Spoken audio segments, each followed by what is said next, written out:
everyone, it's Christine from Christine's Stamping Spot. I'm an independent Stampin' Up! Demonstrator in St. Albert, Alberta, Canada, and welcome to my Mystery Monday video today for Monday, November the 17th. Oh my goodness, do you believe half the month is over? We're going to be right so close to Christmas in no time. So let's help you all get ready to get your Christmas cards out, because that's what we are going to focus on in the next few weeks.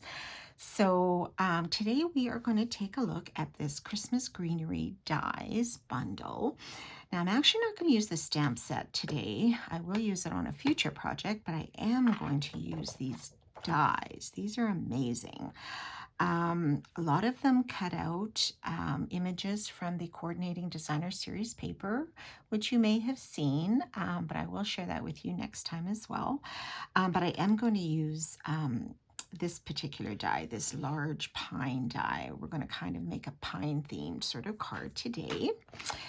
And this is what we are going to make right here. Okay, so this uses those beautiful pine, that beautiful pine die for the branches. Now these pine cones are not from the dies. I was looking for some pine cones that were a little bit bigger than some of the ones I saw, and I did finally come across some in a retired bundle called Christmas Pines. I don't know if you guys still have this in your stash, but it's a really pretty stamp set, and I remember using this one a lot. But the dies I used are the Pretty Pines Thinlits dies, and that was where you get the base of your pine cone, and then you can choose an overlay to put on top of it. And I thought, okay, that is one little retired snippet I will use. So just wanted to point that out in case you think, where did she get those from? So that's where those are from. Okay, so let's get started. So we are going to start with a piece of Mossy Meadow cardstock, 11 by 4 1/4. So it'll be a little bit of a different orientation. Okay, so we'll have it going up and down this way. And then we're going to put another layer of Mossy Meadow on. Now, can you see this diagonal kind of pattern on here? Okay, so this uses the Forever Plaid 3D embossing folder, which is this really large one. And of course, it goes straight up and down and across, right? But I saw this idea from a demonstrator on YouTube or Pinterest, maybe it was. And she kind of put it down at an angle. And I thought, well, that's kind of different. You know, it adds a little bit of interest. So I thought, let's try that. And I kind of really like how that turned out. So instead of putting your paper in straight, I just sort of angled the paper in that embossing folder to get this particular look.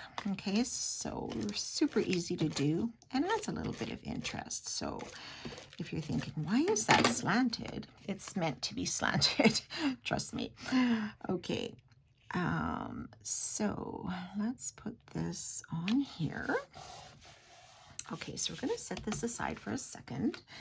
And then I'm going to bring out these two layers. So this is just some basic white cut with one of the perennial postage dies.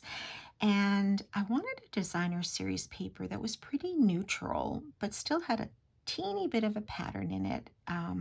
So this one I found, if you can believe it, in the beautiful Gallery 6x6 designer series paper. Do you guys remember this one? You probably have it. It has all these beautiful images in here, sort of scenic images. And if you're wondering which one this is, it is on the back of this piece of paper. So right here. So it has a little bit of variegation in the color, in the crumb cake, sort of the sandy sort of color. And I do really like this pattern too. I mean, this, honestly, you could just frame this piece of paper. It would just be so pretty. So it did hurt me a little bit to cut this, but I didn't need a ton of it. So that is the actual pattern that I cut this piece from, if you're wondering. All right, so let's put this on the top of that basic white. And I will post all these measurements on the post, and it'll also be on my YouTube channel, this video. So if you'd like to find it later, just visit my YouTube channel at Christine Stamping Spot, and I'd love it if you would follow me there as well, or subscribe. Okay, so I'm going to set, no, what am I going to do now? I think we shall put our pine branches on. So I'm just going to move that to the side. So I cut 2 of them out of a mossy meadow. And I think because it's so detailed, I'm just going to use some liquid glue on the back and just sort of kind of down the middle, really. You can put a little bit on the protruding branches if you want, but I think that middle is going to hold really, really good.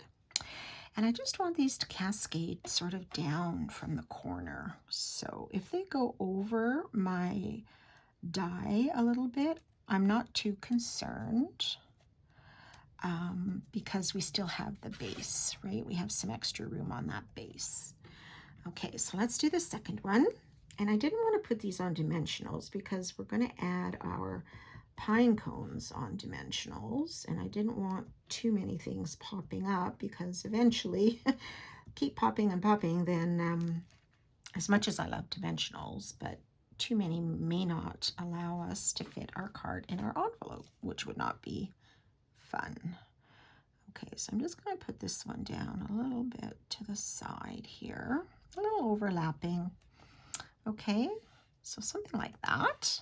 All right, so now I think I'm going to put this on our base, and this I will pop up with some dimensionals, just so it does stand out a little bit. And I'm using my little edge pieces here because I've kind of used up all those center ones. So make sure you use all of your dimensionals because the edge ones are just as sticky and work just as well as all of those center ones. Okay, so let's take the backing off of those. And then we'll put this on top of our base, and then we'll add those other little pieces. Now, this card does not use a stamp set, and it does not use ink. So we are just using cardstock and some embellishments and accessories for this one. So that's a little bit different. Okay, some of our dies, they're just so beautiful all on their own, right? Okay, so let's add those pine cones. So for this one, my sample, I don't know if you can see the shimmer here. So this is the, what is it called? Let me just check my notes. It is the earthen toned metallic specialty paper that I believe is in this, is it? No, this was in our last mini. Yeah, this current one that we have. Sorry, we have a new one coming in January. And it's specialty paper. You get 3 12 by 12 sheets of this specialty paper. So it's really beautiful, kind of a coppery brown sort of idea. But for this one, I think I'm going to switch it up and use gold foil. So this is where that retired, those retired dies come in. So I cut 2 crumb cake bases, and then I cut 2 of the gold overlays, but I put these on an adhesive sheet because I thought, how am I ever going to get glue on those little on those little lines there? That would not be a very nice experience for me. So I did put them on an adhesive sheet. Okay, now there are some different overlay patterns to choose from if you still have that in your collection of stamps. And I remember I'm just going to have to punch a couple of these out that didn't come off. But I remember using, when this stamp set and these dies came out, I remember making some cards with these using the, I think it's retired now, or is for a while, the Dazzling Diamonds glimmer paper that we used to have. that was gorgeous with these pine cones because it just looked like they were just frosted. And, you know, like you might see them on a tree after really strong hoarfrost that you might get if you get frost in your area. It gets very cold where we are, so yes, we definitely can get those frosty days where the trees just look so magical and white. And yeah, that kind of that glimmer paper just reminded me of that. So if you have some of that in your stash, you might, you know, want to play with that too. Or some of the current little pine cone dies we might have. You can try that too. So this is the gold instead of that metallic there. So let's take off the second one. I just did 2 because these are a little bit larger, but I did, because of the size of the pine branches, I did want a pine cone that was a little bit larger as well. So I think these ones are fine. You could go smaller too, like nothing says, right? There's no right or wrong in what you decide. Okay, this is just an example. Okay, so there's the gold. That looks lovely too with that mossy meadow, I think. I think that looks really good. Okay, so these I will also pop up with a dimensional. I'm going to put these a little bit lower than the stem there because we are going to add our ribbons still. So we'll do that as well. And then let me know, which one do you like better, the gold or that earthen metallic foil? Just going to tuck this under a teeny bit like so. Okay, so our ribbon was kind of interesting when I cut this out. So it is from the Christmas Greenery dies. Whoops, and here it just fell out of my package. Okay, so the die is one die like this, right? So you have the bow and the ribbon, and it looks like it's one die, but when it came out in 3 pieces, which was kind of interesting, and I was not really expecting. I didn't look too close at the die, to be honest. I thought it was all just one piece, but no, it was 3. And so I'm not really sure why that is. I mean, typically when you tie a bow from a piece of ribbon, it's all the same color, right? So I thought at first, well, maybe it's if you wanted, you know, part of it to be a different color, but I don't know. So if any of you know the answer to that question, feel free to let me know. I'd be curious to know why this came out in 3. I'm not really sure, but it did, and we can certainly work with it. It's not a problem. Okay, so I'm just going to put this top part on with a glue dot, kind of right at the top. And this is so tiny. I mean, you don't even probably have to add it, but I will just to say I did. And hopefully I can get it on. I should have my tweezers probably. I'm just going to add a teeny bit of glue to that. Hopefully this will stay on. I'm just gonna, if I can, pop it in the center. Probably get glue all over my fingers, but that's okay.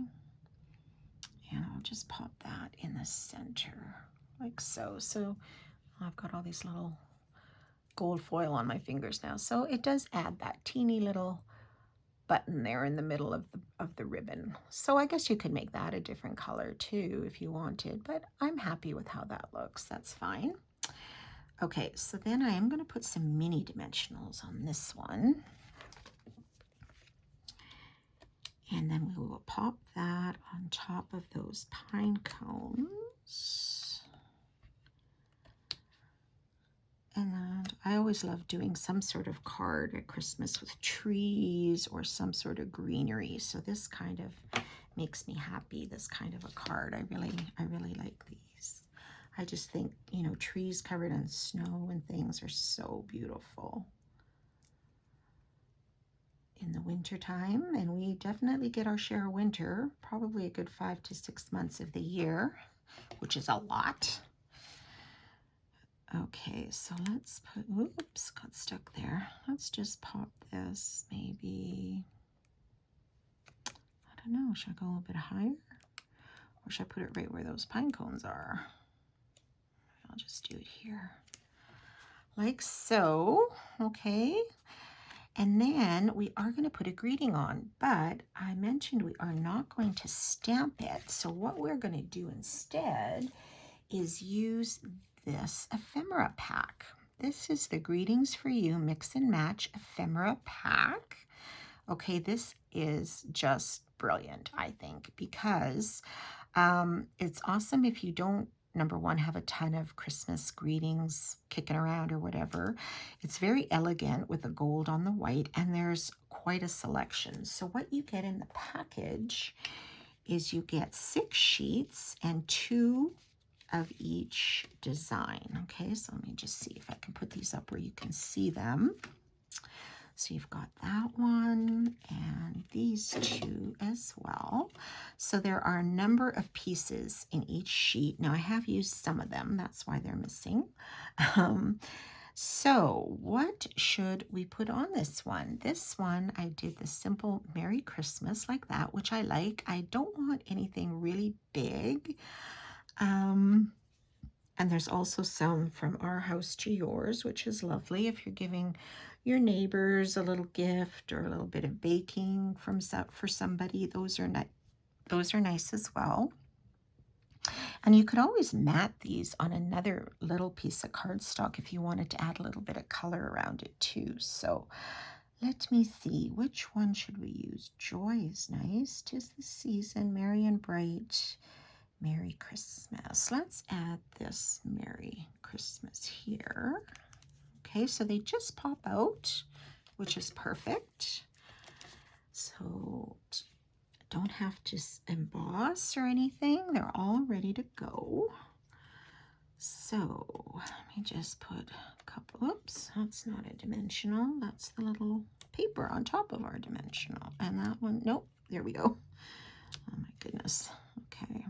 Maybe because I'm using these minis, maybe I'll use 3, like so.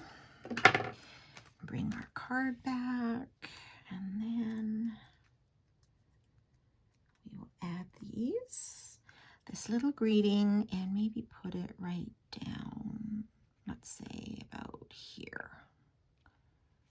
And there's our Merry Christmas. So there you go. 2 different types of foil. So let me know in the comments, please, which one you actually prefer. I kind of like both of them. It's hard to decide. So I think this one really is all inclusive with the gold on the pine cone and the gold in the greeting. But this is nice too, just because of that glimmer paper. Oh, I forgot to add our little bling. These are iridescent foil gems, and you get 2 different sizes. So there's some larger ones and some smaller ones. Let's see if I can get these off of here now. I don't know if I need to use the other side of my take your pick, my little, there we go, my little palette knife kind of. Let's see. I think these are kind of sliding around, but we will get it off of there. Oh, stuck to my finger, but that works too. Oh my goodness. Okay, and one more. Let's put it down here. So they add a little bit of a color, but not sort of standing out. And they're not super large, that I think they would still be okay in an envelope. So it just adds a little something there. So there you go. I hope you enjoyed that project, and we will see you again next time. Have a great week, everyone. Bye for now.